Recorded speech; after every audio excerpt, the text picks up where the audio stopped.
आज हम पढ़ेंगे एलिवेशन ऑफ बॉइलिंग पॉइंट। किसी भी सॉल्यूशन में जब हम सॉल्यूट अगर ऐड करते हैं तो सॉल्वेंट का क्या होता है कि वेपर प्रेशर डिक्रीज कर जाता है। इसी के बारे में जानेंगे। इससे पहले हम जानते हैं बॉइलिंग पॉइंट क्या होता है। ठीक है, बॉइलिंग पॉइंट क्या होता है? एनर्जी लेवल जो होता है सब्सटेंस का, वो वेपर में वो क्या होता है, ज़्यादा होता है देन लिक्विड।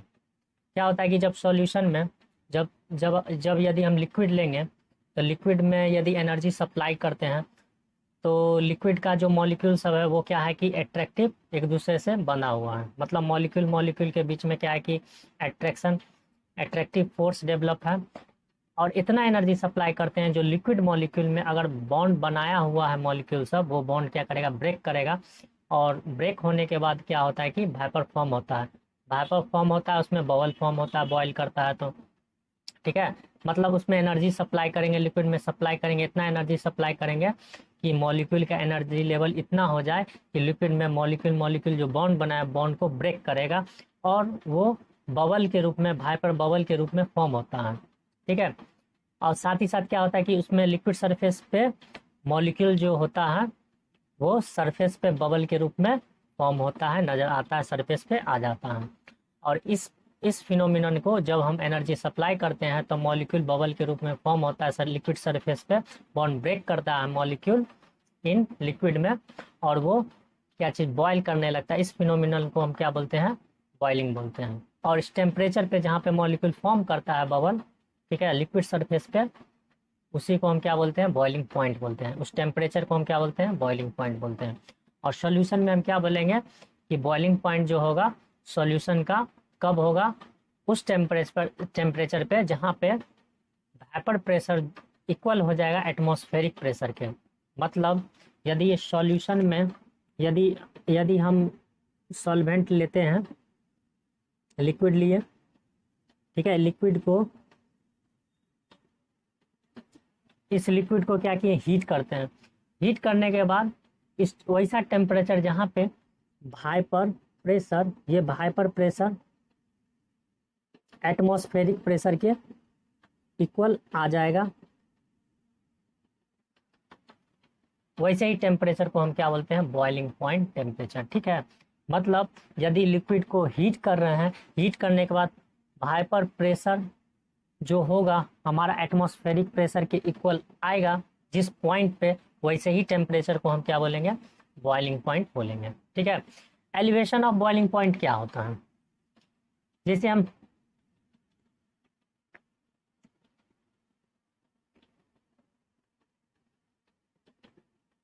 आगे हम बात करते हैं elevation of boiling point. Elevation of boiling point में क्या होता है कि लिक्विड का जो भाइपर प्रेशर होता है, जब हम नॉन वोलेटाइल सॉल्यूट ऐड करते हैं सॉल्यूशन में, सॉल्वेंट में, प्योर सॉल्वेंट में अगर ऐड करते हैं नॉन वोलेटाइल सॉल्यूट, तो वहाँ पे सॉल्वेंट का भाइपर प्रेशर घट जाता है। तो क्या होता है, उसके बाद क्या होता है कि सॉल्यूशन का जो टेम्परेचर होता है वो हायर होता है देन दी सॉल्वेंट टेम्परेचर के। इसी को हम क्या बोलते हैं, एलिवेशन ऑफ बॉइलिंग पॉइंट। मतलब सॉल्वेंट का टेम्परेचर क्या होता है, घट जाएगा जब नॉन वोलेटाइल सॉल्यूट को ऐड करेंगे। दूसरे वर्ड में बोल सकते हैं, boiling point of solvent is elevated by addition of non volatile solute. इसी को क्या बोलेंगे कि elevation of boiling point. Solution में यदि हम सॉल्यूशन में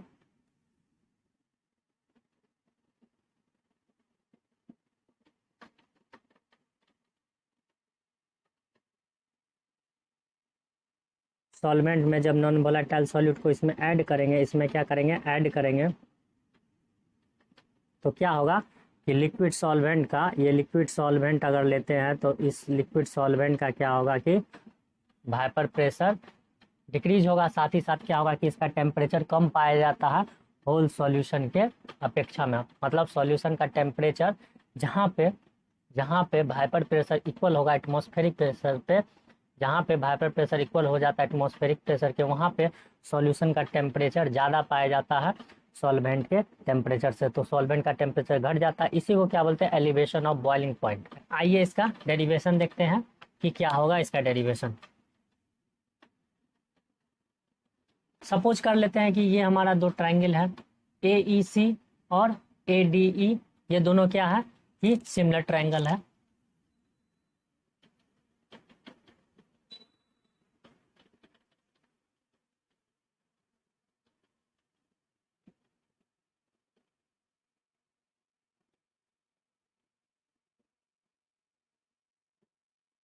ये दोनों ट्रायंगल क्या है, हमारा सिमिलर ट्रायंगल है, ए ई सी और ए डी ई बी। ठीक है, तो क्या होगा, बड़ा बड़ा का साइड का रेशियो लेंगे टेम्परेचर का टू दी छोटा ट्रायंगल के। ठीक है, मतलब बड़ा ट्रायंगल का जो हमारा साइड है उसका रेशियो, इस साइड का रेशियो हमारा छोटे ट्रायंगल का जो साइड है उसके साइड के रेशियो के इक्वल आएगा। तो वहाँ से हम क्या करेंगे कि टेम्परेचर को रिलेट करेंगे प्रेशर से, तो हमारा फाइनल डेरिवेशन आ जाएगा जो हमको फाइंड करना है, जो फॉर्मूला उसका आएगा। तो क्या होगा, बड़ा में क्या होगा, इस पॉइंट को हम क्या लेंगे, ठीक है, इसको क्या लेंगे, ये हमारा पी अगर सपोज कर लेते हैं तो क्या होगा,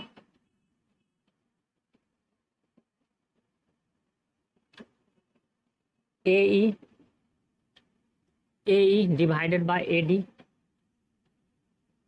ये साइड बड़ा ट्रायंगल का डिवाइडेड बाय ये साइड इक्वल टू इसका ये बड़ा वाला ट्रायंगल का बेस, ठीक है, A C divided by A B अगर मान लेते हैं तो, मतलब ये साइड का रेशियो डिवाइडेड बाय ये साइड का रेशियो। यदि दोनों ट्रायंगल सिमिलर है तो दोनों ट्रायंगल का इस साइड का रेशियो क्या होगा, इक्वल होगा। तो बड़ा ट्रायंगल में ये अगर साइड है, अगर मान लेते हैं इसका क्या है, बेस है, तो इसका बेस हो जाएगा ए डी छोटा वाले का, तो ए बाई ए डी, और इसका अगर परपेंडिकुलर है बड़ा वाला ट्रायंगल का ये ए सी डिवाइडेड बाय छोटा वाला का परपेंडिकुलर ए बी। हमारा ए क्या हो जाएगा, ए का लेंथ क्या हो जाएगा, माइनस पी टू, ये पूरा लेंथ हो गया पी जीरो, इसमें से पी टू सब्ट्रैक्ट कर देंगे तो ये लेंथ आ जाएगा हमारा, मतलब पी जीरो में से पी टू को सब्ट्रैक्ट करेंगे, पी जीरो में से इतना को सब्ट्रैक्ट कर देंगे तो ये लेंथ आ जाएगा, मतलब P zero minus P two divided by ये इतना लेंथ हमको चाहिए, तो P zero divide by P one, P zero minus P one, P zero minus P one equal to A C. तो ए सी हमको ये साइड चाहिए, तो पूरा टेम्परेचर ये पूरा टेम्परेचर हमको ये पूरा T two minus T one, तो ये पार्ट हमारा आ जाएगा, यही पार्ट हमारा ए सी है, मतलब क्या हो जाएगा टी टू, और ए बी क्या होगा T one minus T zero, तो इतना साइड आ जाएगा, इतना क्या होगा T one minus T zero. इसको क्या लिख सकते हैं, change in pressure P two divide by change in pressure P one. ठीक है, ऊपर वाला हमारा पी टू का चेंज इन प्रेशर था, हाँ, और ये जो हमारा होगा इसको ये हमारा ग्राफ क्या है, सॉल्वेंट का है, ये सॉल्यूशन वन, ये सॉल्यूशन टू, ये ग्राफ सॉल्यूशन वन, ये ग्राफ सॉल्यूशन वन, ये ग्राफ सॉल्यूशन टू, ये सॉल्वेंट का। ठीक है, हर का प्रेशर वैरी करेगा टेम्परेचर के साथ, उसी को रिलेट कर रहे हैं। ये ग्राफ है हमारा सॉल्वेंट का, सॉल्यूशन वन सॉल्यूशन टू, तो यहाँ से हम रिलेट कर देंगे change in pressure P two by change in pressure P one, change in temperature T two by change in temperature T one. इसको क्या लिख सकते हैं, चेंज इन प्रेशर जो हमारा होगा वो क्या होगा, टेम्परेचर के प्रोपोर्शनल हो जाएगा। Relative loading of vapour pressure से क्या पढ़े हुए हैं कि चेंज जो प्रेशर हमारा आएगा बाय पी, क्या आएगा initially P zero, number of moles of solute मतलब N1 by N2, number of moles of solvent. इसको अगर ए सपोज कर लेते हैं, इसको क्या बी सपोज कर लेते हैं, क्या होगा Na हमारा क्या number of moles of solute, ये क्या number of moles of solvent.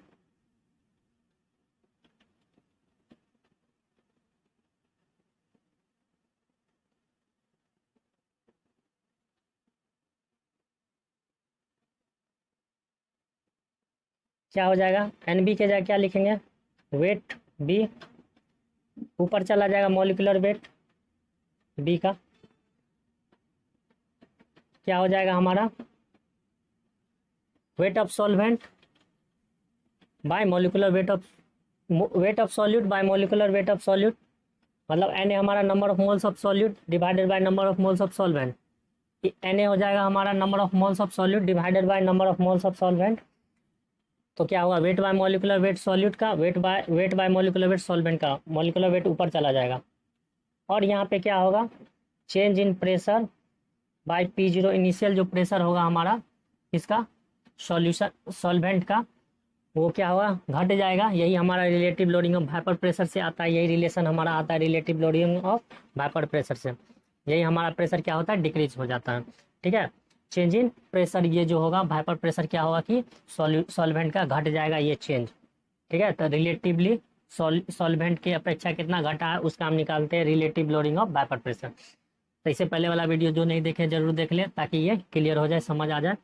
यहाँ से हम चेंज इन प्रेशर हमारा आ जाएगा wait WA/MA into molecular weight जो होगा और वेट जो होगा सॉल्वेंट का, सॉल्वेंट का weight bye molecular weight into P0 से क्रॉस मल्टीप्लिकेशन कर देंगे।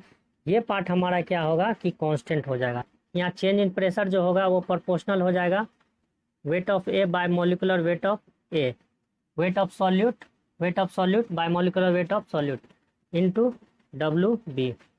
ये वैल्यू हम क्या करेंगे, यहाँ पे रख देंगे तो क्या आ जाएगा, ये वैल्यू यहाँ पे रख देंगे, क्या आ जाएगा WA/MA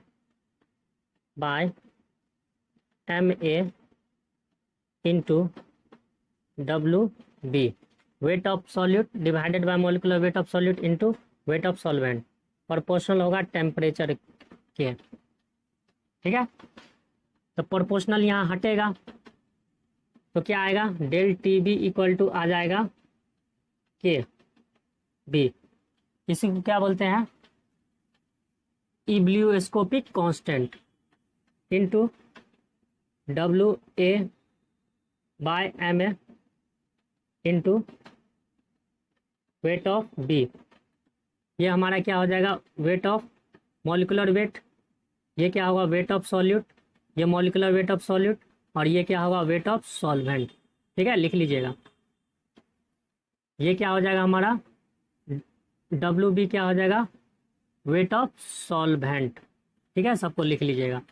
क्या हो जाएगा TB, ये इसको क्या लिख सकते हैं KB into number of moles of A, number of moles of solute divided by weight of solvent. ये हमारा क्या हो जाएगा molality, del TB equal to KB, इसको मोलालिटी लिख सकते हैं। तो हमारा रिलेशन आ गया, यही जो एलिवेशन ऑफ बॉइलिंग पॉइंट हमारा आएगा, क्या आएगा, इब्लियोस्कोपिक कांस्टेंट इनटू मोलालिटी। ठीक है, यही हमारा डेरिवेशन हो गया किसका, एलिवेशन ऑफ बॉइलिंग पॉइंट का, एलिवेशन ऑफ बॉइलिंग पॉइंट का। आगे जानते हैं कि KB किसे कहते हैं। KB को हम क्या बोल सकते हैं, मोलर एलिवेशन कांस्टेंट, या फिर इब्लियोस्कोपिक कांस्टेंट भी बोल सकते हैं, या मोलर एलिवेशन कांस्टेंट। KB क्या होगा कि elevation of boiling point produce होगा जब हम कि एक मोल सॉल्यूट को, जब हम एक मोल सॉल्यूट को डिजोल्व करेंगे, जब हम एक मोल सॉल्यूट को डिजोल्व करेंगे 1 kg ऑफ सॉल्वेंट में, तो हमारा elevation of boiling point produce होगा। उसी को हम क्या बोलेंगे कि इब्लियोस्कोपिक कांस्टेंट या molar elevation constant. I hope आप लोगों को समझ आ गया होगा कि एलिवेशन ऑफ बॉइलिंग पॉइंट किसे कहते हैं।